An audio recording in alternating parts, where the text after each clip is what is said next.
Mateo Kapitulo 12, ang pangutana mahitungod sa adlawng igpapahulay. Usa ni ana ka adlawng igpapahulay, naglakaw si Hesus ug ang iyang mga tiron-an latas sa kaumahan sa trigo. Gigutom ang iyang mga tiron-an, busa nangutlo silang mga uhay sa trigo aron ilang kanon.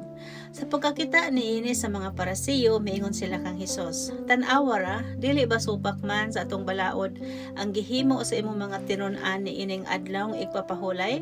Si Hesus mitubag, "Wala ba day kamo makabasa sa gibuhat ni David sa dihang gigutom siya ug ang iyang mga kauban?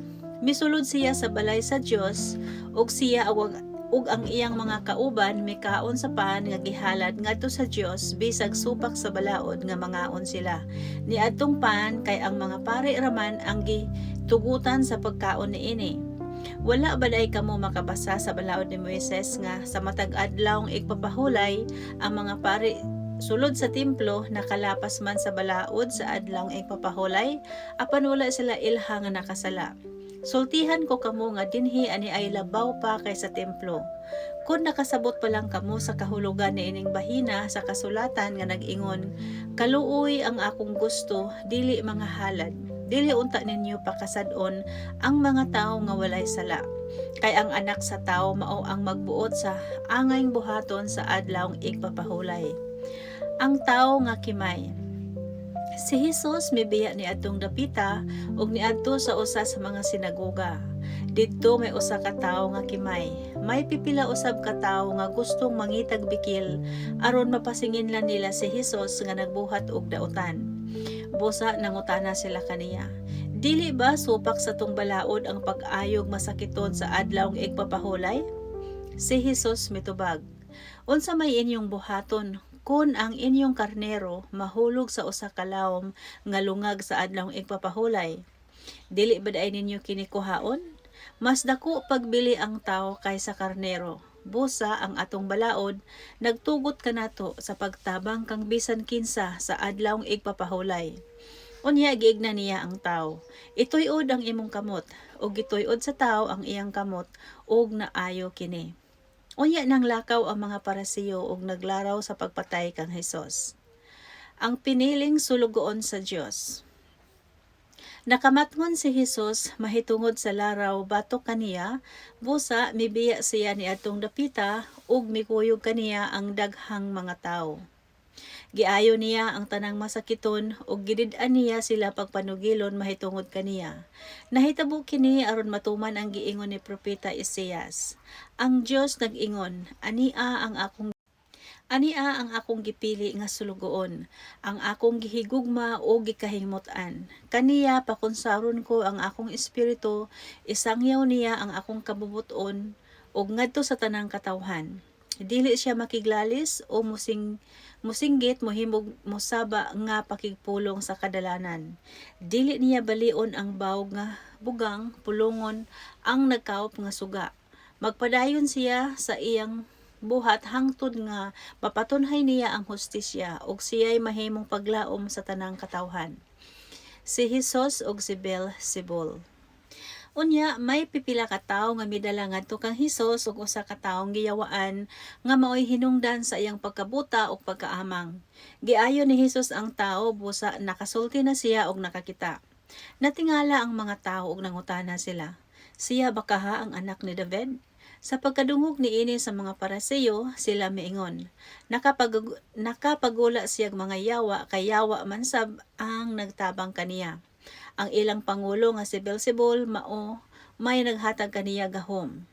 Nasayod si Hesus sa ilang gihuna-huna, busa miingon siya kanila, "Ang nasod nga magkabahin-bahin og nag-unay pag-away dili mulungtad og dugay, ug ang nagkabahin-bahin nga lungsod o panimalay dili motunhay." Busa kun ang usa ka pundok sa gingharian ni Satanas makig-away sa laing pundok nga iya ra gihapon ni Satanas, nagpasabot kini nga nagkabahin-bahin kini. Unya unsaon man pag lungtad niini? Matud ninyo nakapagula akog mga yawa kay si Beelzebul naghatag kanako sa gahom.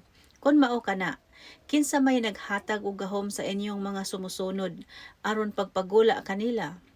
Ang inyong mga sumusunod mao ang nagmatuod nga kamo nasayop pag-ayo. Dili si Satanas kundili ang espiritu sa Dios ang naghatag kanako sa gahom sa pagpagulag mga yawa ug nagpaila kini nga miabot na kaninyo ang paghari sa Dios. Walay makalungkab sa balay sa usa ka tawong kusgan ug makakawat sa iyang kabtangan kun dili una niya gapusod ang maong tawo. Kun mahimo na kini, anha pa siya makakuha sa mga kabtangan. Ang dili dapig kanako, batok gayud kanako. Ug ang dili motabang kanako pagtigom, nagpatibulaag lang. Tungod niini sultihan ko kamo. Ang mga tao mapasaylo sa bisan unsang sala nila ug sa bisan unsang sulti nila nga daotan. Apan dili mapasaylo ang magsultig daotan batok sa Espiritu Santo. Ang magsultig daotan batok sa anak sa tao mapasaylo. Apan ang magsultig daotan batok sa Espiritu Santo dili gayud mapasaylo. Karon o bisan kanusa. Ang punuan maila sa iyang bunga. Kinahanglan nga walay sakit ang punuan aron mamunga kinig maayong bunga. Kung ang punuan masakiton, ang bunga niini walay pulos, kay ang punuan maila sa iyang bunga. Mga bitin, unsaon man ninyo pagsultig mga maayong butang nga daotan man kamo. Kay unsa gani ang nakapuno sa kasing-kasing, mao usab ang isulti sa baba. Ang maayong tawo magsultig maayo gikan sa mga maayong butang nga anaa sa iyang kasing-kasing. Ang taong daotan magsultig daotan gikan sa mga butang nga daotan nga anaa sa iyang kasing-kasing. Sultihan ko kamo nga sa adlaw sa paghukom ang matag usa ka tawo mohatag unya og husay sa matag walay pulos nga pulong nga iyang gisulti. Kay ang inyong mga pulong mauusab unya ang gamiton sa paghukom kaninyo aron mailaw kun kamo sad-an ba o dili. Buot sila mutan-aw og milagro.